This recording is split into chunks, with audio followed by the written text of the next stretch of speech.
नमस्कार, मैं हूं आपके साथ अर्जुन खजूरिया और आपका स्वागत है एचडीवी न्यूज पर। इस वक्त की बड़ी खबर आ रही है, जी हां, जम्मू कश्मीर से। जम्मू कश्मीर में अलगाववादियों को बड़ा झटका लगा है। एनआईए ने हुर्रियत कॉन्फ्रेंस का दफ्तर कुर्क कर लिया है। जी हां, इस वक्त की सबसे बड़ी खबर जम्मू कश्मीर से। एनआईए यानी कि नेशनल इन्वेस्टिगेशन एजेंसी, जिसको हम राष्ट्रीय जांच एजेंसी के रूप में भी जानते हैं, एनआईए ने आतंकी फंडिंग मामले में दिल्ली की अदालत के आदेश पर रविवार को जम्मू कश्मीर में श्रीनगर के राजबाग इलाके में अलगाववादी हुर्रियत कॉन्फ्रेंस के कार्यालय को कुर्क कर लिया है। और एनआईए के अधिकारियों ने इस बात की जानकारी दी है। एनआईए के अधिकारियों ने इस मामले में बताया कि संघीय एजेंसी की एक टीम हुर्रियत कार्यालय पहुंची और इमारत की बाहरी दीवार पर कुर्की का एक नोटिस जो है वो चिपका दिया गया। जो ऑफिस कुर्क किया जाता है, सील किया जाता है, उसका नोटिस वहां पर चिपका दिया गया है। और एनआईए के इस नोटिस में क्या लिखा हुआ है, आइए आपको बताते हैं। इस नोटिस में लिखा गया है कि यह जनता को सूचित किया जाता है कि राजबाग में जिस इमारत में ऑल पार्टी हुर्रियत कॉन्फ्रेंस का कार्यालय स्थित है और वर्तमान में कोर्ट ट्रायल का सामना कर रहे नेम अहमद खान के संयुक्त स्वामित्व में है, इसको विशेष एनआईए कोर्ट पटियाला हाउस नई दिल्ली के आदेश पर कुर्क किया जाता है। तो यहां पर बड़ा झटका लगता हुआ कश्मीर के अलगाववादी चाहे नेता हो। दूसरी तरफ बात की जाए तो इस समय भारत जोड़ो यात्रा भी कश्मीर में ही है। दरअसल हुर्रियत कॉन्फ्रेंस 26 अलगाववादी संगठनों का एक मिश्रण है और 1993 में इसका गठन किया गया था। सरकार की तरफ से अलगाववादी समूहों पर कार्रवाई के बाद अगस्त 2019 से यह कार्यालय बंद है।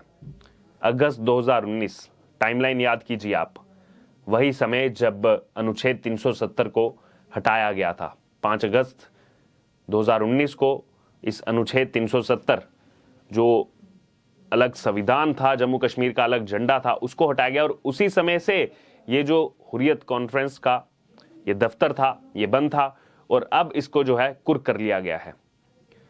एनआईए की एक टीम यूएपीए यानी कि unlawful activities prevention amendment act के तहत जो है इस मामले में एपीएचसी यानी कि ऑल पार्टीज हुर्रियत कॉन्फ्रेंस के कार्यालय को कुर्क करने के लिए जो है श्रीनगर के राजबाग इलाके में पहुंची थी। राजबाग जो श्रीनगर का एक बेहद फेमस इलाका है। यूएपीए मामले में एनआईए ने श्रीनगर में एपीएचसी का जो एक कार्यालय है इसको कुर्क कर लिया गया है। दिल्ली की पटियाला हाउस कोर्ट ने इस मामले में हाल ही में आदेश दिया था और वो आदेश सामने आने के बाद ये कार्रवाई एनआईए की तरफ से की गई है। अगर बात की जाए तो टीम वहां पर जो पहुंची, भारी सुरक्षा बल इस दौरान जो है मौजूद रहे और जानकारी के अनुसार दिल्ली की पटियाला हाउस कोर्ट ने जो है इस मामले में पहले सुनवाई की थी और उसके बाद जो है तुरंत इसको कुर्क करने का आदेश पारित कर दिया गया था, जिसके बाद अब ये एनआईए जो है हमें एक्शन में दिखी। और सिर्फ अभी नहीं, एनआईए इससे पहले भी टेरर फंडिंग मामले में लगातार एक्शन में दिखाई दे रही है। अदालत ने अलगाववादी नेता नईम अहमद खान के खिलाफ जो ये मामला दर्ज था इसमें कार्रवाई करने के लिए कहा था। और जैसा कि हमने आपको एनआईए के बारे में बताया, पहले भी टेरर फंडिंग मामले में एक साथ जो है कई जगहों पर रेड मार चुकी है जम्मू कश्मीर के अंदर।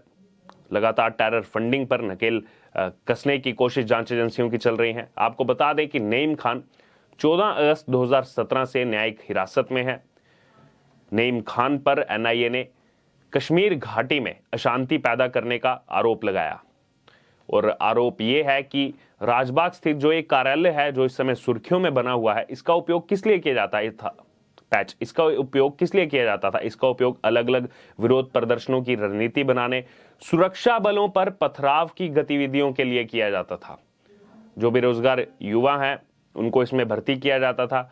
गैर कानूनी गतिविधियों के साथ साथ आतंकवादी गतिविधियों को भी अंजाम दिया जाता था। उसकी पूरी प्लानिंग इसी कार्यालय में होती थी, इसलिए इस कार्यालय को कुर्क करना बहुत जरूरी था। अब जो आखिरकार एक्शन ले लिया गया है, जम्मू कश्मीर सरकार के खिलाफ किस तरह से अशांति पैदा की जाए, इस तरह की रणनीति वहां बनती थी। और रणनीति ये नहीं कि कोई पॉलिटिकल रणनीति बनती थी, रणनीति बनती थी पथराव की, किस तरह से सुरक्षा बलों पर पथराव किया जाए। आतंकवादी गतिविधियां भी इसमें शामिल हैं, जिस मामले को लेकर के अब इसमें कार्रवाई आखिरकार की गई है।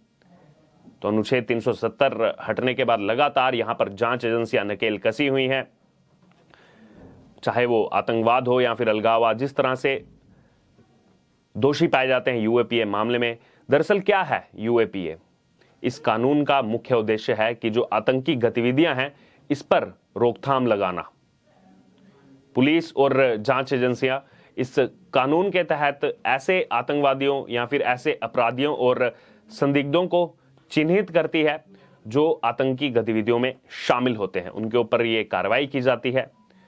और अब इसी मामले में ऑल पार्टीज हुर्रियत कॉन्फ्रेंस पर अब ये कार्रवाई की जा रही है, जो लगातार पिछले कुछ समय से चल रही है।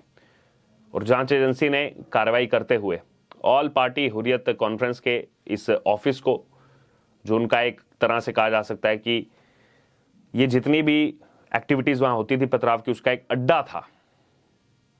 और इससे पहले अगर नईम खान के बारे में आपको बता दें तो नईम खान के वकील की तरफ से ये कहा गया था, ये संपत्ति कुर्क होने से पहले, कि कार्यालय का केवल आंशिक रूप से स्वामित्व जो है वो नईम खान के पास था, जबकि बाकी जो सह मालिक हैं उनको कुर्की से पहले जो है कोई नोटिस नहीं दिया गया था।